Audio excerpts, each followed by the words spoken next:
Jai Guruji, Jai Mahakali. Hope everybody is doing well. So today I thought to post a brief glimpse around the Rahu and Ketu transit which is happening tomorrow on 18th of May.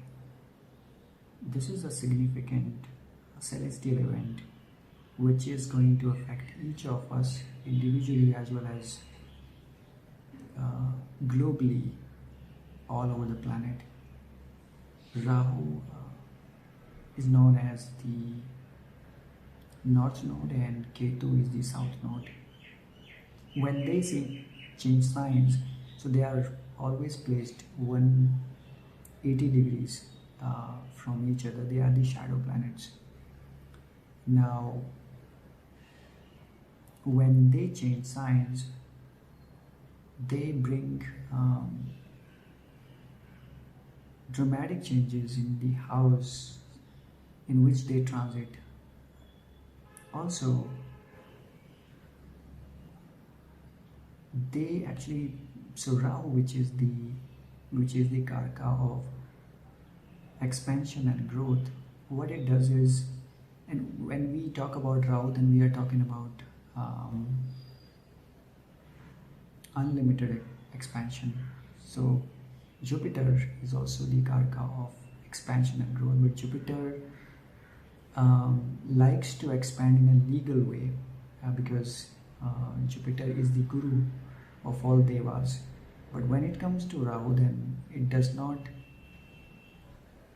matter whether it's a legal way or an illegal way, if it's a fair thing or an unfair thing. All it is going to feed in your mind is that this is the time, this is the house that I am posited in, and this is where I am going to expand things like exponentially, irrespective of what routes do I take. So, which is why when Rahu and Ketu are transiting in each of the houses, then things are most likely to shake up, sometimes for the betterment, and most of the times things do turn bad as well. Why? Because they are, so Rahu on one hand he is actually trying for you to take charge of the material aspects of life. It is asking you to expand the elements or expand the things situated and associated with that particular house where it is transiting. Ketu on the other hand, it is the karka of spirituality and detachments and leaving everything behind. So Ketu on the other hand, what it does is it is actually going to show you or shake things up in a way where you are going to become, or you are going to come in a state of realization where you are most likely to end things up, you are most likely to detach from the things where this Ketu planet is going to be. And these detachments generally are signs or offer us an opportunity to turn inwards, realize our true potential, and also realize that it's not the material happiness or the outer world which is making us happy or which is why we are here on earth, but it is actually the spiritual growth and expansion which should be the ultimate realization and ultimate goal of all the humanity or all the humans who are on earth. And which is why it's very important to understand that although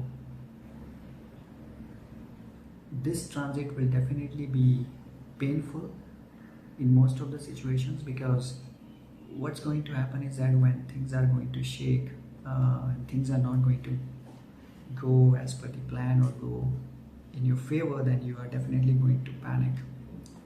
It's going to cause chaos in your life, and which is when you need to calm down, take a deep breath, ground yourself, go inside, turn inside, and then surrender yourself to the divine, because then you need to realize that there is a bigger divine plan at play, and then there are only a handful of things that you could control or which could go your way. But most of the things, for most of the things, in these situations, you need to take a step back, surrender, and go into that devotion mode, or I say a bhakti mode, because that's where Ketu is going to get activated, and which is where you are actually going to see the changes for the betterment of your soul. And unless you do that, unless you keep on fighting that no, I'm not going to surrender to this situation, and I'm going to make every possible effort to make sure that things and results come in my favor, you are actually going to cause a lot of chaos and pain in your life. Because no matter what you do, wherever Ketu comes, it actually comes for you to detach the things associated with that specific house, only because there is a lesson associated with those detachments. And unless you learn those lessons, unless you learn the feeling of letting go of the karka and elements associated with those houses, you are going to find yourself in deep pain. So let's take a look at each of the signs one after the other. I'll keep it short. In fact, the way I communicate is, or the way I like to go through this is, I've jotted points only which are relevant and which are very specific, or which are the highlights of this transit. Instead of making that 2 and 3 hours long video, and then most of us actually lose interest halfway when we are going through the things, because then things become irrelevant and uninteresting also. So I'll keep this interesting and very specific and crisp on where you need to focus on, and which specific element or which specific house this transit is going to shake things up for you. We'll start with the Aries ascendant. When I say ascendant, that it's your lagna as per the Vedic astrology. It's your lagna, or it's the first house. So let's say that when you take a look at your horoscope or your chart and you see 1 written at the very first house, then you would say that you are an Aries ascendant.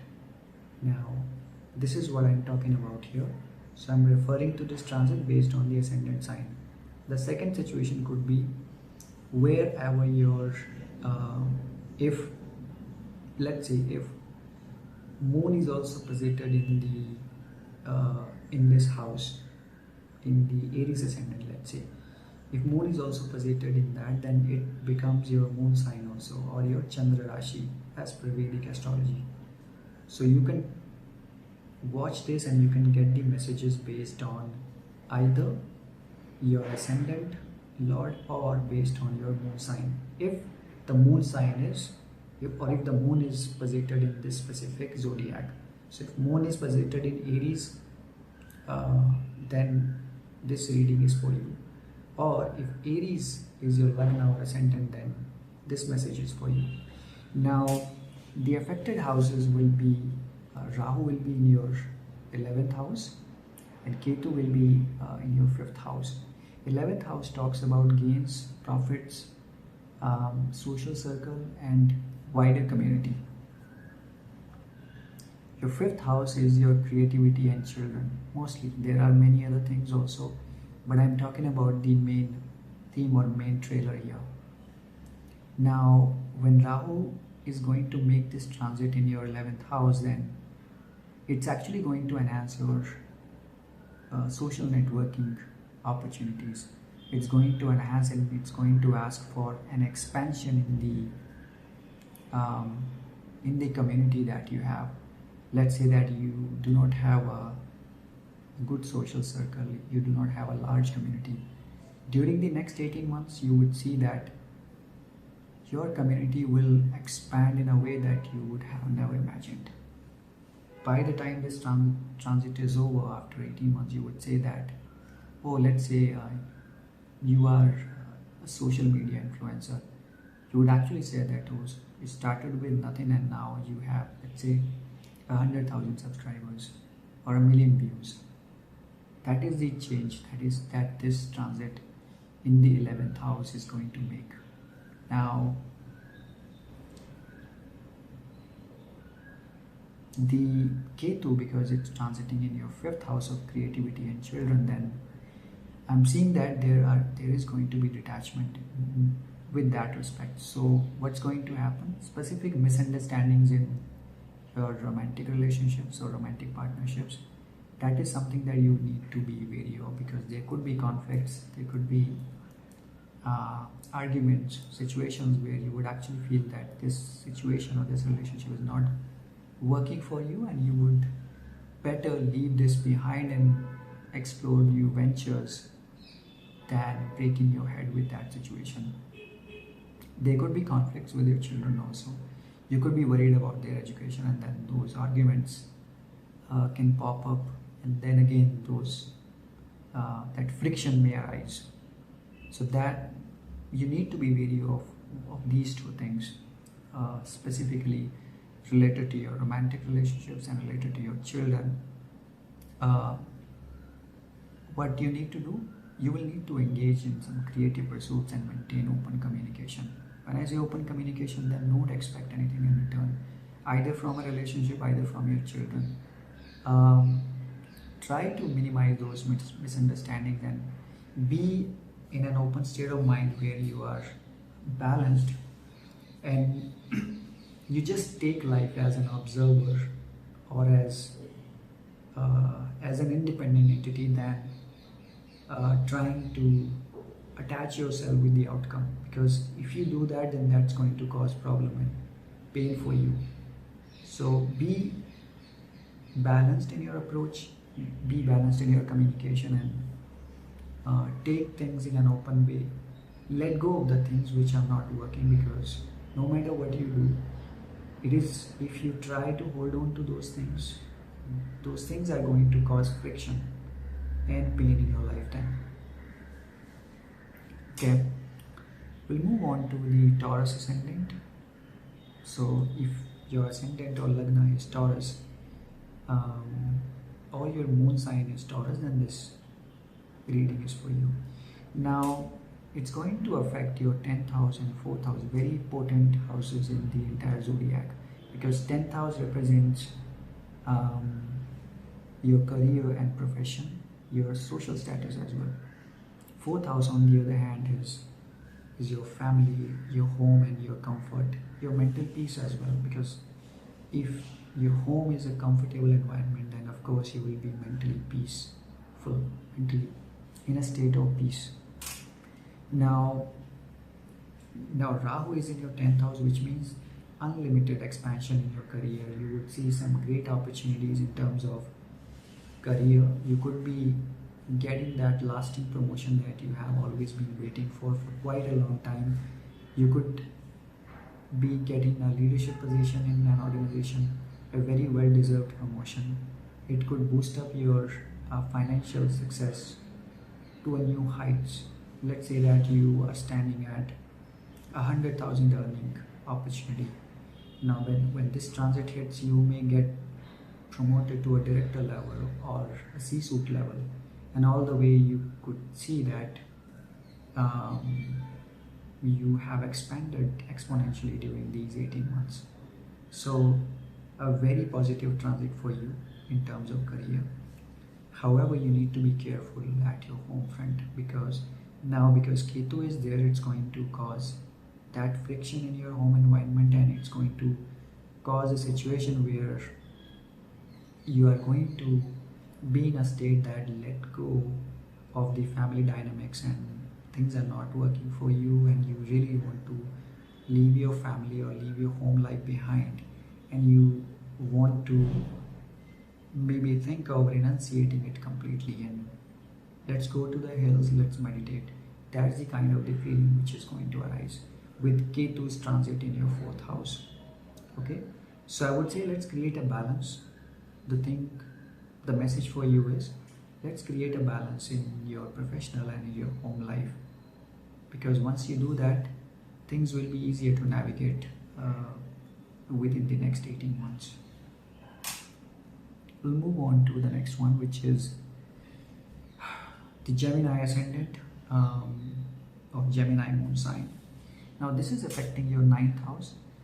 9th house is the house of fortune, luck, higher education, and Ketu is transiting your 3rd house, which is the house of siblings, your younger siblings, and communication.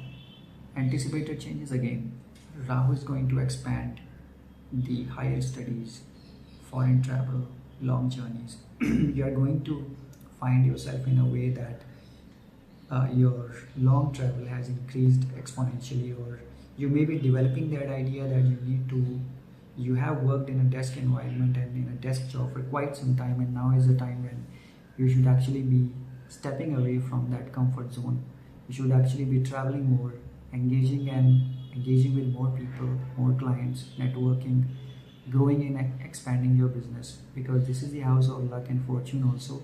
So it's going to tap into those doors also and unlock those doors. Ketu, on the other hand, now you would have understood it's going to cause that friction and detachment from your siblings.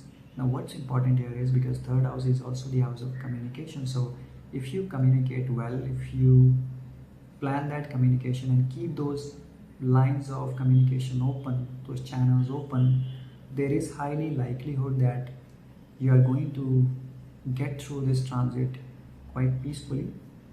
However, again, note that one thing: you do not have to expect something or many things from your siblings, because your expectations will be more, but with Ketu's placement, those expectations will not be met completely. So you would need to be, again, maintaining a state of balance where you are living the situation or living the moment as it is, and not expecting the outcome and things to come in your favor.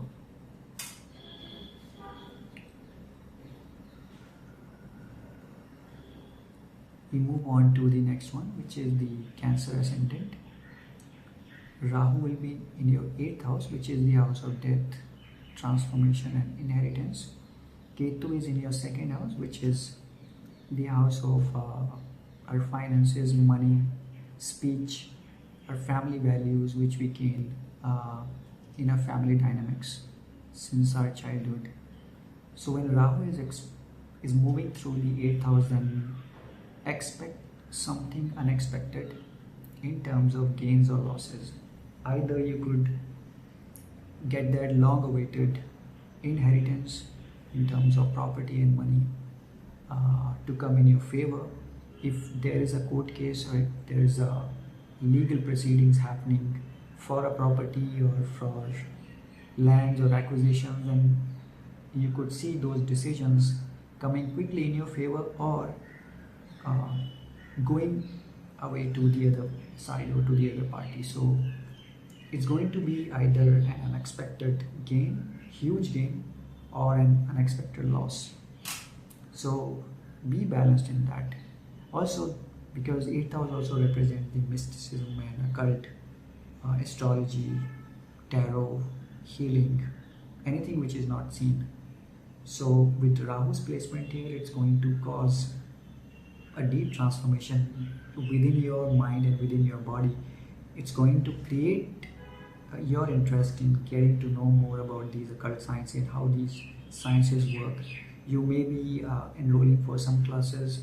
You may be finding a guru during this period, and the guru who can actually take you from the shackles of these bondages to the freedom of the enlightenment or awakening of your soul. So look after or look around for those opportunities as well. It's going to be a good transit overall, but it is going to be unexpected, either a high profit opportunity or a huge loss opportunity. Well, the recommendation for you will be wise financially. Don't be in that environment where you are investing more money in the markets, especially. Yes, this placement or this transit is also going to feed something in your mind where you think that you can actually make more money by investing in the markets, by investing in the stocks, by investing in crypto. But I would say let's avoid those situations. If you have been into the market for quite a long time, go slow, go steady. Do not get that greed factor in your mind, because the moment you have that greed factor in your mind, you are going to tap into the or unlock the negative side of Rahu, which is going to give you huge losses. Never do that. And if you are a newbie, let's forget about the markets at least for next 18 months. The next one is the Leo ascendant. The Rahu is in your 7th house and Ketu in your ascendant or 1st house. What it is going to make? New partnerships. So 7th house is the house of partnerships, the house of legal partnerships. So your legal spouse, your legal business partnerships, any contracts that you have with a co-partner, and so those things are going to enhance and expand exponentially. If you have a small business, you could see after 18 months you could be expanding that to the other town, the other state, or internationally to other locations also. So very good placement in terms of expanding your business. But with Rahu's placement in the 7th house, it could actually make you more angry, and it could actually cause those frictions and conflicts with your legal partner or your spouse. So you could be wary of those facts also. If you are becoming more if you're coming in a state of mind where you seem to be your anger seems to be out of control, then I would say take a deep breath, take a step back. Let's leave that situation for quite some time and then go back, jot down the points, jot down the thoughts that you have in your mind, and then come back and see, have that open-minded conversation. Do not just get into that situation like a mad bull and then spoil things up, because this is a very key transit for you. It is going to give you a lot of financial abundance, but at the same time it could be at the stake of the loss of your partner also. So I would say again, maintain that balance, and your speech is going to play a very important role here, okay? Because Rahu generally, if its bad side comes out, and it makes our speech sour, abusive, really bad. So let's avoid those situations. With Ketu in your 1st house, I would say let's be careful about your health. If you see any problem in your lower body, so the area, your legs especially, or the area around your genitals, if you see some problems there, some health issues there, go consult a doctor, period. Your recommendation, focus on self-awareness. I already mentioned this. Ground yourself, follow the grounding rituals that I always talk about during the other tarot readings that I make. Follow those grounding rituals, and you should be good. You should be finding that balance once you follow those rituals. Maintain harmony in relationships. I already told you, speech is going to play a very important role in all the relationships with your spouse as well as with any partnerships. So speak well, speak politely. Virgo ascendant, affected houses will be, Rahu will be transiting in your 6th house, which is the house of your day-to-day work, your routine work, your job, where you are earning daily wages, the house of disease, sickness, house of enemies. Ketu in the 12th house, again, a very important house, the house of moksha, spirituality, expenditure, hospital expenses. So not a very good placement, if you are tapping into the negative side of Rahu, because Rahu here is going to The positive thing that's going to happen is that it's going to make you invincible and victorious. You are going to have that mindset that you could win over any enemies and anybody in the world. But then sometimes it may create or cause that boost of ego also, where you could take some haphazard or some nasty decisions which can cost you at the end of the day after this transit is complete in next 18 months.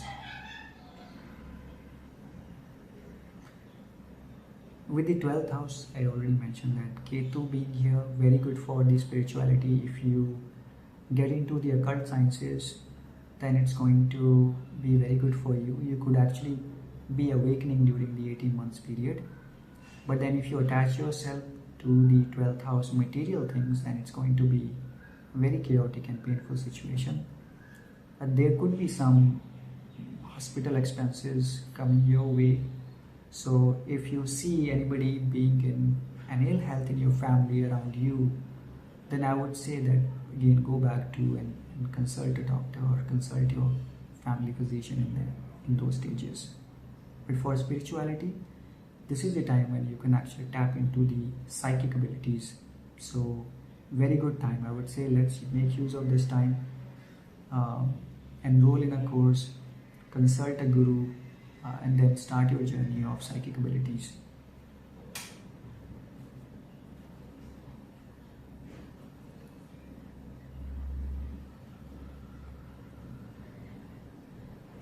Alright, with that, I would conclude this here. I'll shoot another one. We have covered the 6 signs. I'll shoot another one which will cover from Libra ascendant and Libra moon sign until the Pisces moon sign. Making it short so that everybody can make the best use of it and you don't have to stay all the way through this. I'll mention the title of the video so that you could actually find the other one relevant for you and not the entire video. Thank you so much for staying tuned to this space and watching. If you like the content that I make, then please do subscribe, share and like the channel. Jai Guruji, Jai Mahakali.